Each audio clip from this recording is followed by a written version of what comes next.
인사하겠습니다. 샬롬, 반갑습니다.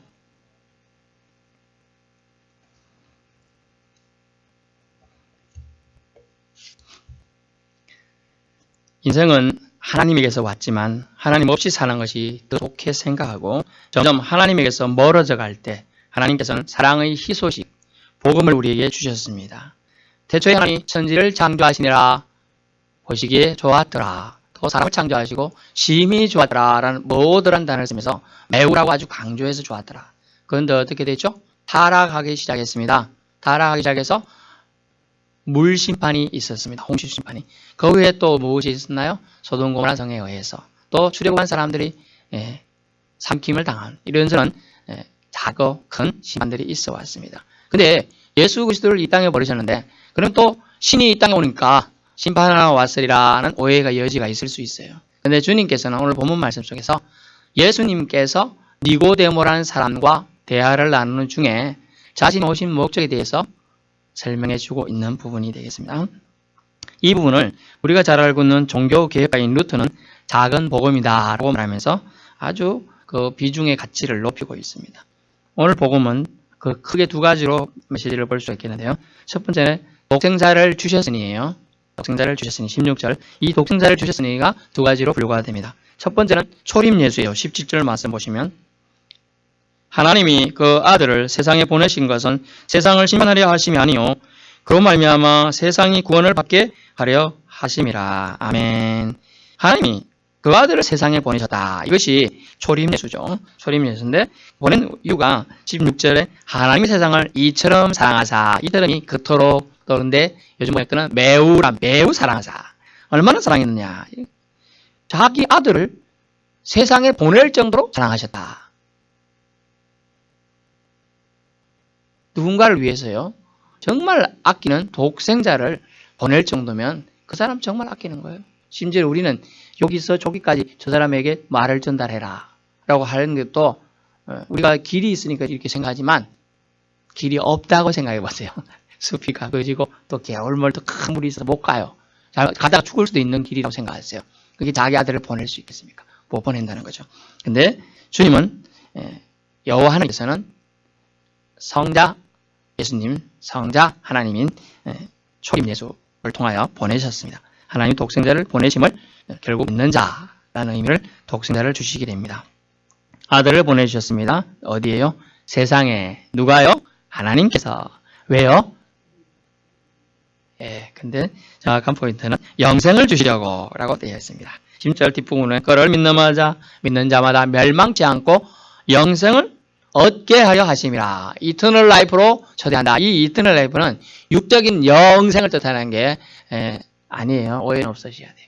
그 뜻은 아니고 육적으로는 죽을 수 있을지 모르지만 우리가 예수를 영접하고 각 개인의 구주로 영접한 이후의 삶은 영적인 삶이에요. 즉 영은 결코 죽지 않는다는 걸 알려주고 있는 겁니다. 멸망하지 않는다는 걸 얘기해 주고 있는 거예요. 그러면 독생자를 주시는데 초림 예수를 보내주시는데 우리가 어떻게 하면 심판을 받지 않느냐. 그것은 예수님을 믿으면 됩니다. 라는 것이 15절 말씀은 이는 그를 믿는 자마다 영생을 얻게 하려 하심인데 이 영생은 결코 영이 죽지 않는 거니까 이터널 라이프죠. 예수로 말미암아 세상을 구원하려 하심이라 말이 요한복음 14장 6절에 말하는 내가 곧 길이요 진리요 생명이니 나를 말미암지 않고는 아버지께 올 자가 없느니라 라고 되어 있어요. 결국 그것은 뭘까요? 예수님만 믿으면 구원을 받는다. 영생을 얻는다라는 거죠. 예수로 말미암아 하나님께 가는 지름길을 이제 마련해 두시겠다라는 거죠. 하지만 그것은 지름길이지만 유일한 길이다라는 거예요. 길인데 유일한 길이에요. 초림 예수에 그러면 우리는 무엇을 믿어야 될까요? 무엇을? 그것은 하나님께서 우리를 사랑해서 자신의 아들을 보내셨다는 걸 믿어야 되는데 그 보내셨다는 의미를 우리가 알아야 되겠어요. 그것이 뭐냐 하면 신께서 인간의 옷이라는 수치를 입으셨다는 거예요. 신이시잖아요. 근데 인간의 옷이라는 수치를 입은 거예요. 사실은. 상상을 좀 하시면 좋아요. 신이신데 이 작은 인간의 몸을 입고 오는 것 자체가 어떻게 보면 수치라는 거예요. 수치. 근데 그것을 감수하신다. 왜요?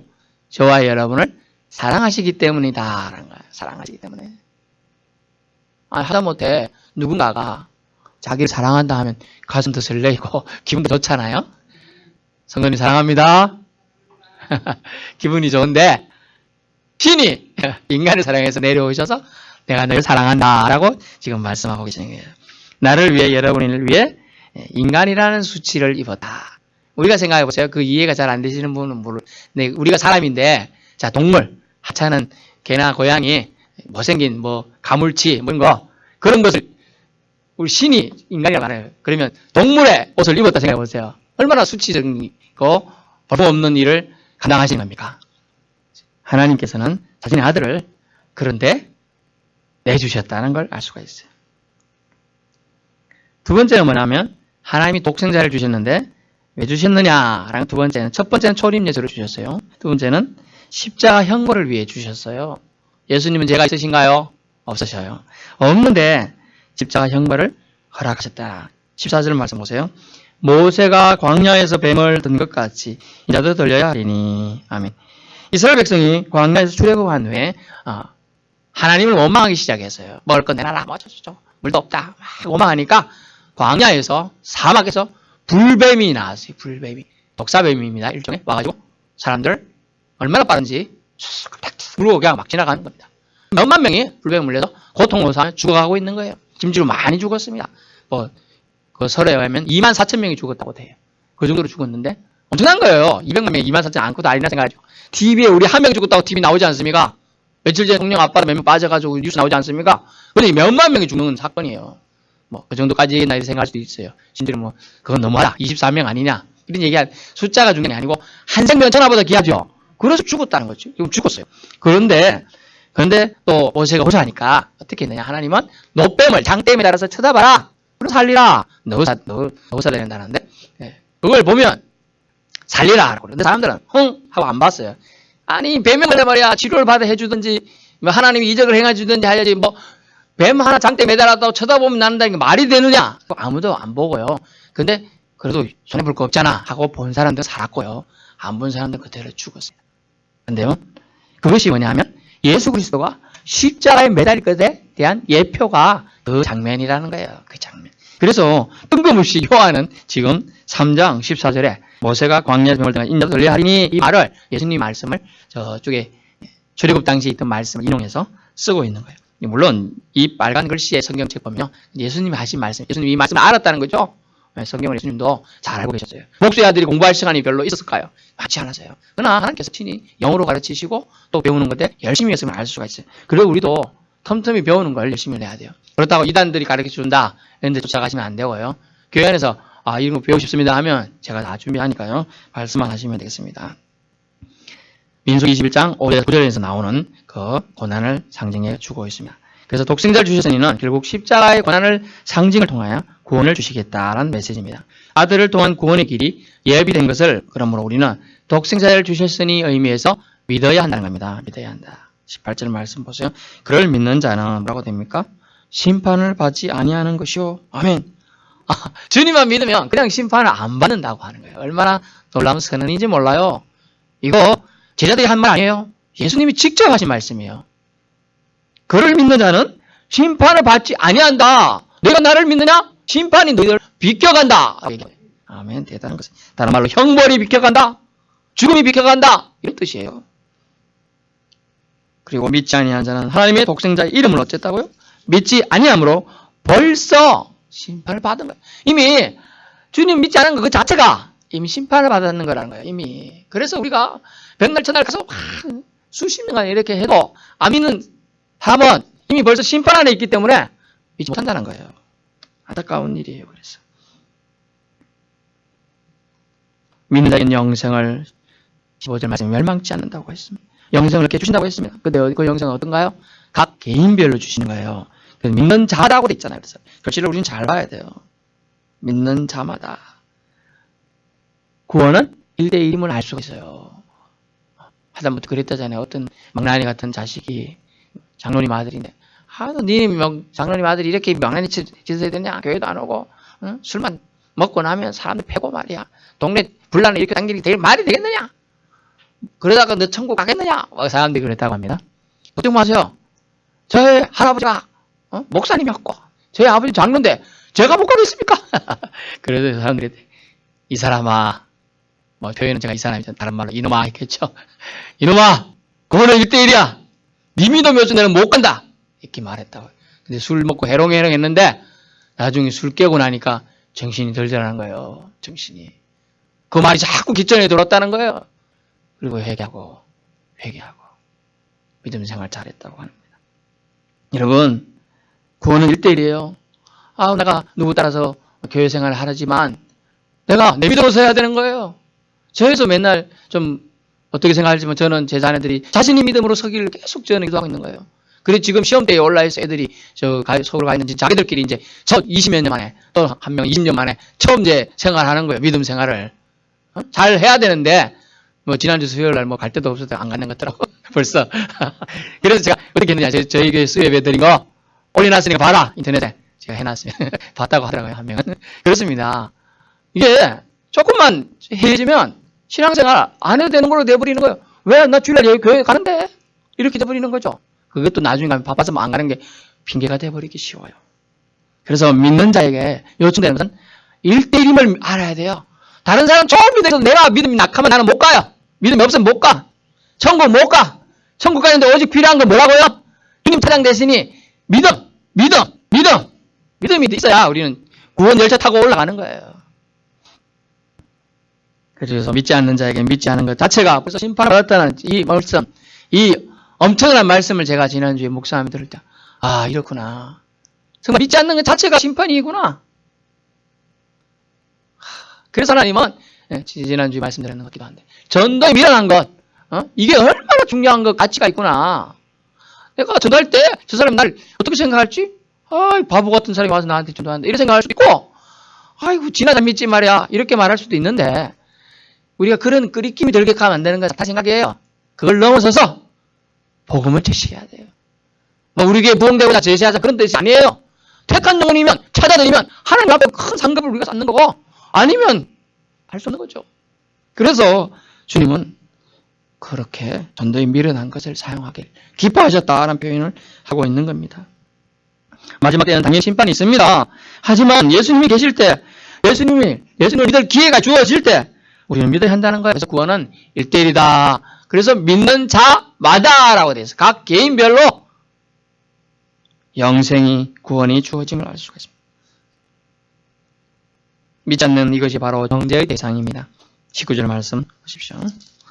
그 정죄는 이것이니 곧 빛이 세상에 왔으되 사람들이 자기 행위 아까우노 빛보다 어둠을 더 사랑한 것이니라. 아멘. 빛이 세상에 왔어요. 근데 그 빛 안에 거하기를 싫어하는 거예요. 이게 사람들의 본성이 되어버린다는 거예요. 본성. 원래 하나님께서는 사람을 창조하실 때 하나님을 높여드리고 하나님께 영광 돌리는 존재로 창조하셨습니다. 하지만 나중에 살다 보니까 하나님 빠진 존재, 하나님 빠진 삶이 더 재밌고 유익해 보이고 기쁘다는 거죠. 단말로 에피쿠로스, 아타락시아 뭐 이런 환희를 느낄 수 있는 거예요. 그러나 하나님 보이지가 않아요. 하나님이 그렇다고 나에게 말씀이나 계시나 환상이나 그걸 자주 보여주시고 매일 보여주신 게 아니에요. 그러니까 하나님 계신가? 이렇게 되는 거예요. 전에는 계셨다가 지금은 떠나가셨나?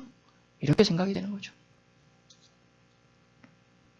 분명히 마지막 때에 심판은 있다는 거죠. 정죄는 이것이니 그들이 빛을 미워하고 빛 가운데 거하기를 싫어했던 것입니다. 그럼 벌써 그들은 그것 때문에 심판을 받은 거라고 분명히 예수님께서 말씀해 주셨습니다. 정죄는 뭡니까? 심판이죠. 빛이 뭡니까? 예수님이에요. 복음이에요. 세상에 분명히 주님은 복음을 제시해 주셨습니다. 사람들이 자기 행위가 악함으로 빛보다 어둠을 더 사랑한 것, 이 자체가 벌써 다른 것이 예수님 자리에, 하나님 자리에, 성령님 자리에서 다른 것이 차지하고 있을 때 얼마나 주님은 마음이 아프시고 슬퍼하실까 생각해 보십시오. 어두운 가운데 거하며 어두움 속에서 벗어나기를 싫어하는 것이 타성에 젖어버린 죄 악 가운데 사는 우리였죠. 소돔과 고모라 성에서 수많은 사람들이 그런 삶을 너무나 즐기다 보니까 벗어나기 힘들어요. 심지어 롯을 생각해서 아브라함을 생각해서 주의 천사를 보내서 롯을 구하려고 했어요. 롯의 가족을 구하려고 했어요. 롯의 딸들이 정혼한 그래서 결혼이 약속된 사회들이라고 표현된 부분이 있습니다. 하지만 그들은 같이 나가기 싫어했습니다.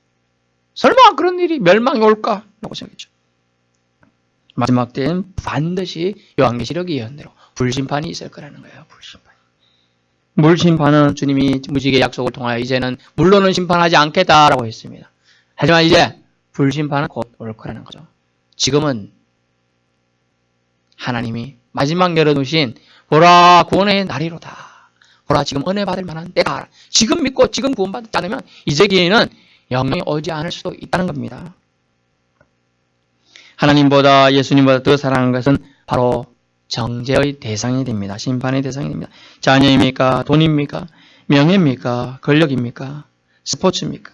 모두 다 정죄의 대상입니다. 십자가의 구원, 노뱀을 쳐다보면 살리라 라는 십자가의 구원이 있음을 믿는 자에게 구원이 영생이 주어짐을 말씀해 주고 있습니다. 독생자를 주셨으니 우리는 진리를 따르는 자가 되어야 되겠습니다. 21절입니다. 진리는 바로 예수 그리스도입니다. 예수님 때 지금 시대 때나 진리편에 서고 따르기를 따르는 것은 좁은 문이며 좁은 길이었습니다. 이 말 한마디로 힘들다예요. 좁은 문, 좁은 길, 힘들다. 어렵다. 그러기에 더 가치가 있는 것입니다. 남이 가지 않는 좁은 길이 더 가치가 있고 남들이 가는 길 싫어하니까 더 하나님은 귀한 길이라고 보시는 거죠. 진리를 따르면 빛, 샤인이죠. 샤인으로 션사인 뭐 그런 노래도 있던데 빛이 우리를 인도한다는 겁니다. 결국 하나님 안에서 우리는 행해야 합니다. 결론입니다. 하나님께서 하셨습니다. 뭘 하셨습니까? 우리를 구원하기 위한 계획을 하셨습니다. 영생을 주시기 위한 계획을 작정하셨습니다. 아멘. 그것이 God with us예요. 하나님이 우리와 함께 하셨다. 하나님이 하셨습니다. 하나님께서 인류 구원 계획을 베푸시고 행하셨다는 거예요. 이 사실만으로도 감격이 일어날 수가 없어요. 그것은 죄악에서 얻어기는 인생을 향한 영생을 주시겠다는 엄청난 약속이었습니다. 본 말씀에서 보던 인간의 노력이나 행위가 있었기에 그 결과나 보상이나 대가로 주시겠다는 것이 하나도 안 나와 있지요. 그런 말이 없어요. 또한 어떤 행위도 요구되지 않아요. 하나님께서 값 없이 주시겠다는 것입니다. 영생은 성도가 현재에도 사후에도 누리게 될 영원히 뺏기지 않는 영원한 생명을 말하는데요. 현재의 생명이 불면한다는 것이 아니라 질적으로 새로운 생명이 무한히 지속된다는 거예요. 질적으로 새로운 생명. 그래서 요한복음에 지금 나와요. 니고데모의 대화 속에 거듭나야 된다는 얘기가 우리 오늘 본문에 읽지는 않았지만 거듭나야 된다. 이 거듭난 생명이 바로 질적인 생명을 취하는 겁니다. 질적인 생명. 우리는 하나님의 사랑을 믿어야 합니다. 하지만 영생의 걸림돌을 제거해야 되죠. 영생의 걸림돌은 단 한 가지입니다. 뭘까요? 불신이에요. 불신. 믿지 않는 거예요. 우리는 하나님의 사랑을 믿어야 하는데 그 사랑은 나를 위한, 저와 여러분을 위한 사랑이라는 겁니다. 예수님을 이 땅에 보내셨음에 그 사랑이 들어있습니다. 또한 그 예수님을 우리를 위해 인자가 들려야 하리라 동안 십자가 인생을 치루시게 하셨다는 겁니다. 이 모든 것은 세상을 멸하시는 심판의 하나님이 아니라 세상을 구원하시고 살리려는 좋으신 하나님의 사랑을 우리가 깨닫기 원하시는 그 간절함이 숨겨져 있습니다. 우리 모두 사랑의 하나님이 주시는 영생을 받아 누리시기를 원합니다. 그것은 독생자 예수님을 보내심을 믿고 예수님 통해 하신 것을 믿으면 영생을 주신다는 거예요. 예수님 우리를 위해 오셨습니다. 아멘. 예수님 우리를 위해 죽으셨습니다. 예수님 우리를 위해 부활하셨습니다. 지금 우리는 고난중간을 통과하고 있는데요. 예수님이 저와 여러분 때문에 이 길 걸어가셨다는 것을 믿으십시오. 그는 좋으신 하나님이 여러분의 삶 가운데 들어와 역사해 주실 겁니다. 그 좋으신 하나님이 저와 여러분에게 영생을 주실 것입니다. 기도하겠습니다.